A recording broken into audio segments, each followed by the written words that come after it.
दोस्तों नमस्कार, जय श्री कृष्णा, जय श्री राधे। दोस्तों आज हम आपको जानकारी देंगे सावन महीने के बारे में। 2023 में सावन कब है, सोमवार कितने पड़ रहे हैं, सभी जानकारी आपको पहले हम दे चुके हैं। लेकिन आज हम आपको जानकारी देंगे सावन में शिव पूजा का महत्व और शिव पूजा में भी रुद्राभिषेक का विशेष महत्व क्यों है, और इस रुद्राभिषेक से आप क्या कर सकते हैं। महादेव को प्रसन्न करने का सर्वोत्तम विधान है रुद्राभिषेक।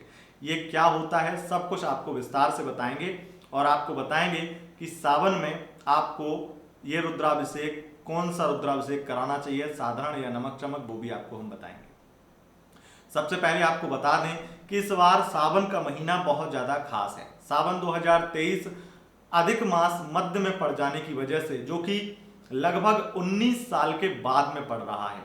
2004 में ऐसा सावन आया था जो इतने दिन का, इतने सोमवार का और इतने खास अवसर का था।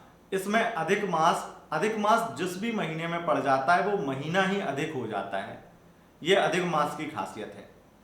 और ये अधिक मास इस बार श्रावण के मध्य में पड़ा है, इसलिए 4 जुलाई से लेकर के 31 अगस्त तक सावन का महीना माना जाएगा।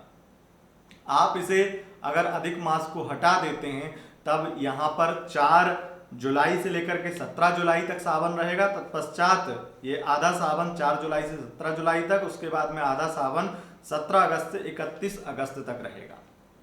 तो हम यहाँ पर आपको बताएंगे कि आखिर सावन के महीने का महत्व और शिव पूजा का महत्व, और उसके बाद में आपको रुद्राभिषेक का क्या महत्व है शिव पूजा में, ये आपको बताएंगे। लेकिन उससे पूर्व आपको हम ये बता देते हैं कि हमारे यहाँ पर रुद्राभिषेक का भी आयोजन किया जा रहा है सावन के महीने में। पूरे 8 सोमवार पड़ रहे हैं अधिक मास को मिलाकर के, ऐसे अगर देखा जाए तो 4 सोमवार हैं।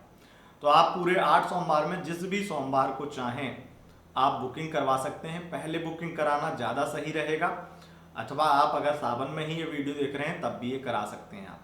तो रुद्राभिषेक करवाने से आपको बहुत फल प्राप्त होंगे, आपको हम बताएंगे। लेकिन आपकी कोई भी समस्या है तो आप साधारण रुद्राभिषेक या नमक चमक का रुद्राभिषेक, जो कि 5100 और 11000 का अलग अलग चार्ज है उसका, और उसमें अलग अलग विधान होते हैं। आपको अगर पता है तो अच्छी बात है, नहीं पता है तो आगे हम आपको बता देते हैं। तो आप इसकी बुकिंग करवा सकते हैं हमें व्हाट्सअप करके। अपनी समस्या, नाम, गोत्र इत्यादि भेज करके आप बुकिंग सुनिश्चित करवा सकते हैं। सबसे पहले हम जानते हैं सावन के महीने। अब सावन के महीने में शिव पूजा का महत्व क्या है। शिव पूजा का महत्व इसलिए, एक तो सावन का महीना विशेष रूप से वर्षा यहाँ से प्रारंभ होती है, और बरसात का महीना भी इसे कहते हैं, जिससे चौमासा शुरू होता है। अब यहाँ पर भगवान भोलेनाथ को इस सावन के महीने में ही समुद्र मंथन के दौरान विष, जो कि समुद्र मंथन के दौरान जो विष निकला था, उस विष को ग्रहण करने के बाद में, विष को पीने के बाद में, कंठ में धारण करने के बाद में भगवान भोलेनाथ को बहुत पीड़ा हुई, कष्ट हुआ। उस पीड़ा की निवृत्ति के लिए सभी देवताओं ने उन पर जलाभिषेक किया, रुद्राभिषेक किया।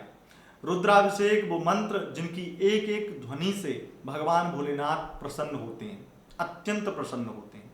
रुद्राभिषेक में कुछ विशेष मंत्र हैं जो वेदों के ही मंत्र हैं, और वो वेदोक्त मंत्र रुद्राष्टाध्यायी के नाम से एक 8 अध्यायों के समीकरण में बैठाया गया है। जिन मंत्रों से भोलेनाथ की आराधना की जाती है, उन मंत्रों को ही भोलेनाथ बहुत ज्यादा सुनकर के प्रसन्न होते हैं। उन मंत्रों की ध्वनि ही बहुत ज्यादा खास है। और जब आपने अगर कभी रुद्राभिषेक करवाया होगा अच्छे ब्राह्मणों के द्वारा, तो निश्चित ही आपको भी उन मंत्रों की ध्वनि से एकदम मंत्रमुग्ध हो गए होंगे आप भी। तो रुद्राभिषेक का विशेष महत्व है। मैं आपको बताऊं कि यहाँ पर शिव जी की जो विष निकलने की वजह से नीलकंठ महादेव, विष का जो कंठ में धारण किया तो नीलकंठ महादेव नाम पड़ गया। और जो रुद्राभिषेक, जलाभिषेक किया, उससे बहुत ज्यादा प्रसन्न भी हुए, उन्हें शांति मिली।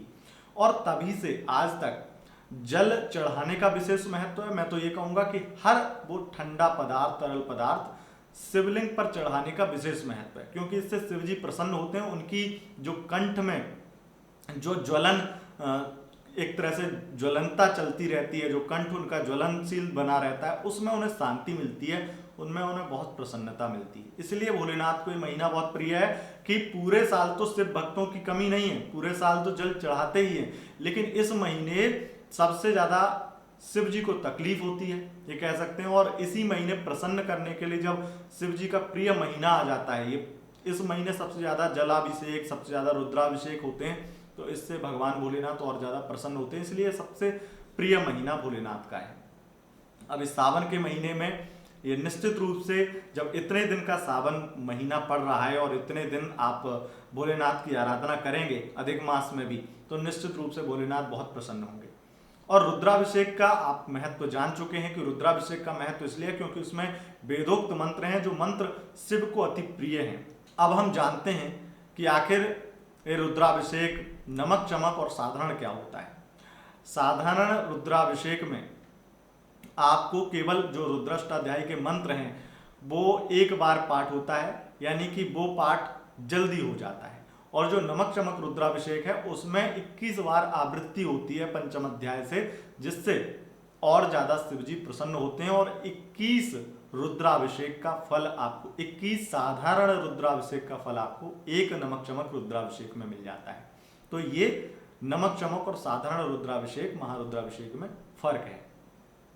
अब आप किसी भी मनोकामना को लिख करके, अपने नाम गोत्र को भेज करके, पेमेंट भेज करके अपनी बुकिंग करवा सकते हैं। और शिव जी को प्रसन्न करने के लिए बहुत ही साधारण उपाय भी आपको हम बताएंगे। आगे चैनल पर जुड़े रहिए, तो आपको निश्चित रूप से बहुत सारे सावन के महीने में शिव को प्रसन्न करने के लिए, नीलकंठ महादेव को प्रसन्न करने के लिए बहुत अच्छे अच्छे उपाय मिलेंगे। अभी तक के लिए इतना ही। अगर आपका कोई भी सवाल है सावन से जुड़ा हुआ तो आप कमेंट करिए, उसका जवाब देने की हम जरूर कोशिश करेंगे वीडियो बना करके, तो आप कमेंट जरूर कीजिएगा। हर हर महादेव, ओम नमः शिवाय।